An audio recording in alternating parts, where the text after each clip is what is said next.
YouTube. This is Rugeley Regiment Paintball. I'm Liam and this is Jordan doing a review on the BT-4 combat.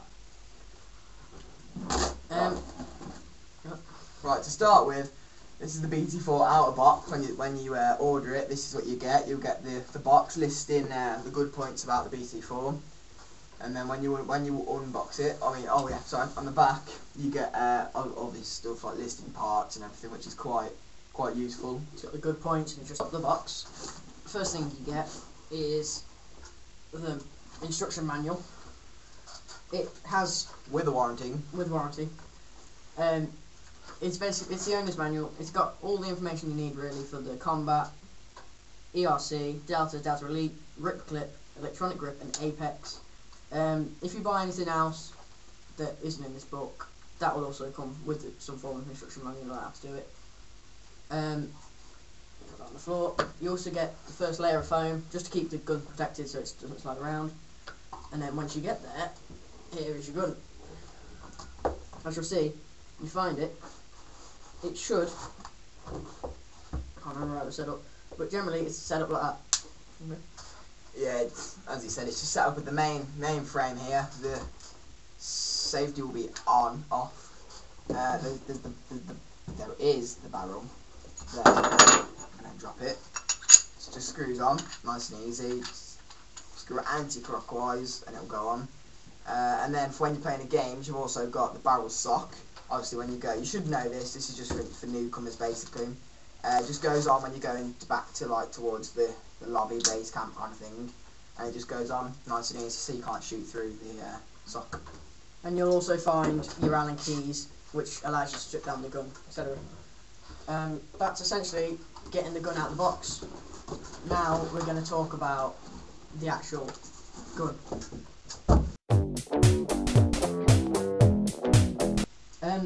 We're going to start off with the good points. The first thing I like about the gun, it's stripped down in a minute, is that you can actually remove the grip completely off. You can do it in the field as well, because all it is, I don't know if you can see that, is this bolt here. You just unscrew it just very slightly, and then it slides on and off with ease. If you want, you can have it at the front. You can have it at the front for people who like taller players, bigger players, or people who like more of accuracy.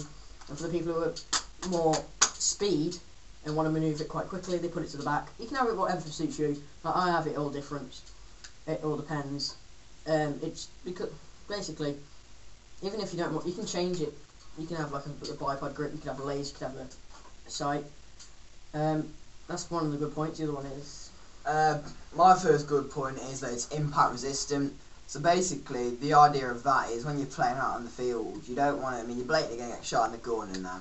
So you'll get shot in a gun, and if you get a more expensive gun, a lot of the times it'll break or shake the gun, mess up the impact insides of it. Not with this. It's solid. It's nice impact resistant, so you can get shot as many times as you want, and the maximum you're going to get is scratches. Really, nothing major. Basically, all it is just aluminium on the outside. That's basically it. It's you got plastic trigger, plastic grip, plastic everything, rubber grip, cocking pins on the end of it's rubber, but that's metal inside. Everything like that really. It's basically all metal, so there's not a lot to damage with it, apart from obviously if you can get one through the breech, which is rare. You could damage stuff then. But yeah, that's basically my first point. Another good point is how customisable it is. Like I said, the grip is movable, but I don't know if any of you have seen the Delta Elite, BT Delta, BT Delta Elite, BT Omega. Essentially, all it is this gun. If you take away the grip, it's this gun on the inside. Its heart is this gun.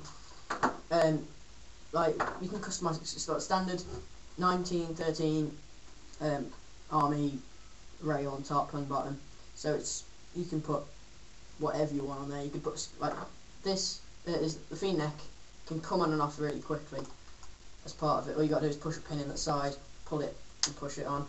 Not pull it too much. But so you can clean that in the field. But you got the rest of this rail to do what you want. So if you're in the field and you like being a sniper, all you got to do is put a scope on it. The bottom you can put this grip on. You can put another grip on, a bipod grip, a bipod. You can put lasers. You can put torches. It's all what tickles your fancy really.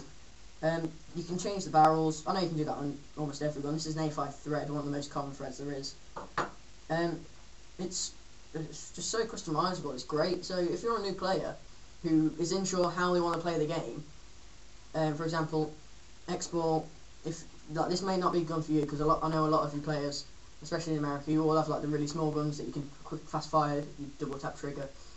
You can get the E-grip and with the double trigger and just a better hopper than a gravity fed one, and you can turn it into an X-Ball gun easily. Where I know it's made for scenario games and Woodsball, that's why it's so durable and strong.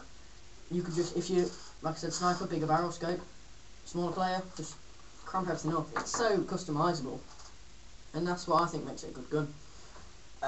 Finally, I think one of the main points, well, 2 points I suppose, is it's maintainable, nice and easy to maintain. Like when you get the automatic guns, like the Egos, the invert minis, everything like that, you have to keep putting batteries in, and the only reason you have to put batteries in this is if you get an electric hopper or an E-grip, which isn't on at the minute. It's basically nice and easy to do. I mean, every now and then take it apart. Every time you play, I suggest just take it apart, clean your stuff up, squeegee all your barrel down, clean your feed net, clean your breech, and like maybe every year or two, just get inside your gun, clean all your parts off. Like unless obviously you've been shot through the breech or something, you're not going to have to do much. Obviously a ball break will also have to be cleaned. Another point is it's cheap. It's really cheap nowadays.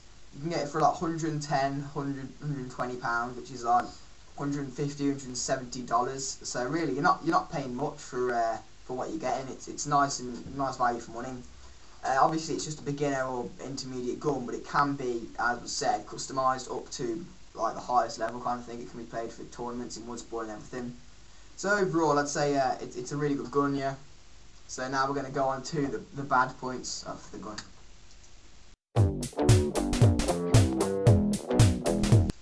Right, bad points about this gun. My first bad point is all the screws that keep it together.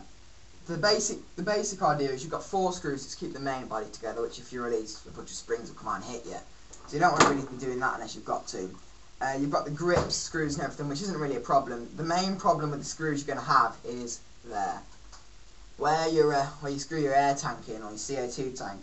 I was playing a few weeks, on Sunday actually, and the tank was coming loose, and I thought the tank was broke, but it wasn't, it was the screws, and as I was playing, the tank was shaking, as I was running, it was going everywhere. It can cause injury, or even it could cause very bad injury. It's nice and easy to do. You've got, to start with, when you order the gun, you get a set of Allen keys. Basically, you've got the smallest one, medium. You get 4 keys basically, big and bigger.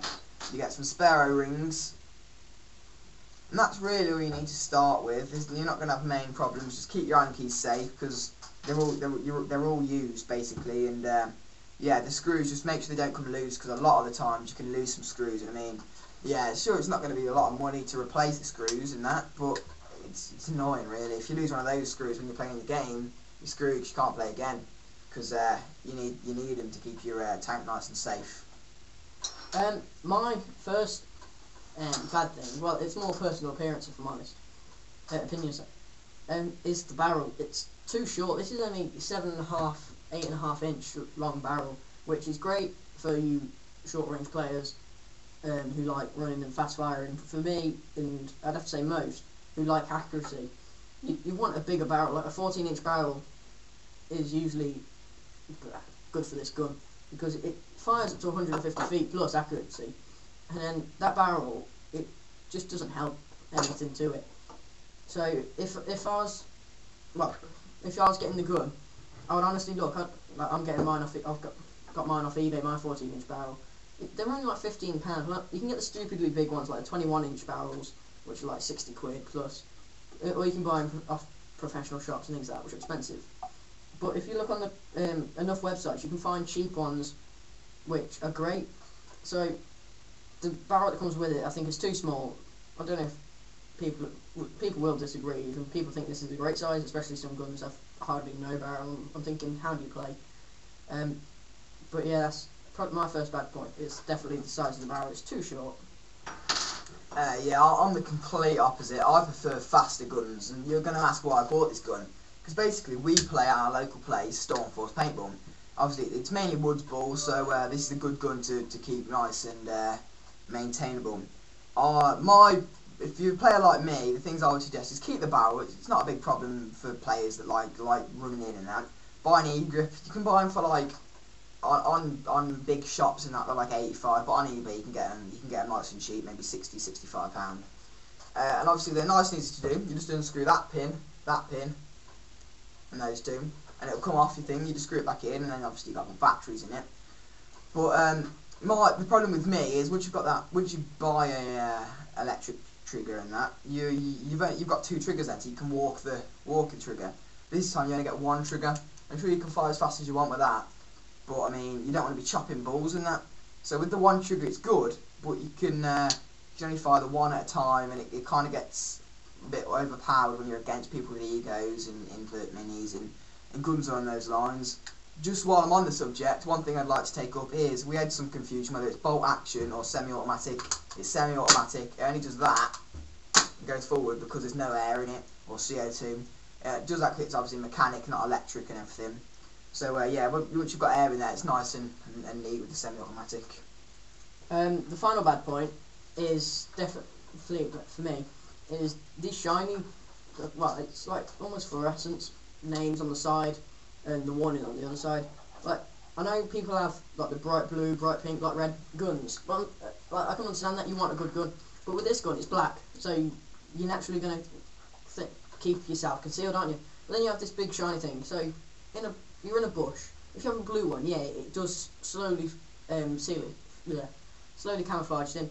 But this black, and then you have this shiny thing, you get lit up like a Christmas tree because of this. And I think it's so stupid how they've put it on there. Like, you can understand it being in like a grey, something that doesn't stand out too much, but you're still on your gun. And the warning here, that is just the most, I don't know if you can see it or not, the warning on the side, it's not any use there. Like, I can understand having it on the grip where your hand is, so it's not seen, but it's still on the gun, so they've got like the rights, or on the rail or something. It is in the most awkward place because you shoot your gun and that's standing out like a sore thumb. Well, standing out like a sore thumb, it's gonna get you shot. So whatever you do, don't paint over it because it is engraved. So it'll look it looks so stupid when people do it. So, and on this side, don't paint it. This side you can't really do much about it. You can hold the gun so that your hand covers it. It depends how you shoot really. But this side, if you do want to get rid of it, you can get the little strips of black tape. Just tape it over and flat it down. That's the best thing you can do. Because it's like people might be fine with it, like who don't play in forests or scenario games might be fine with it. They don't care about camouflage. But for me, it's just so stupidly in the way. So just tape it up with some black tape. It's gonna be fine. No one's gonna notice that it's gone. But as long as you read it, of course, because I don't want to get sued for saying don't look at the warning. Right, we're gonna go now on to the overview of the gun. Right, okay, finally this gun. I would have to give it a 7.5 or 8 out of 10 due to the impact resistance of it, which I think is the major point really. I think just overall it's a good gun for beginners and even experienced players. Low budget, so it's not expensive and easy to maintain, so you're not going to end up spending loads. 10 out of 10. This is the one you want. But if you're more experienced and you know your guns, 7 out of 5. 7 out of 5? 7.5, because if you, especially America and things like that, where you play a lot of X-Ball, you can get like the Piranha and things like that, which you can use more. So I think that's it. Yeah, that's it. From everyone here in Rugeley Regiment Paintball Team. Goodbye. Thanks for watching.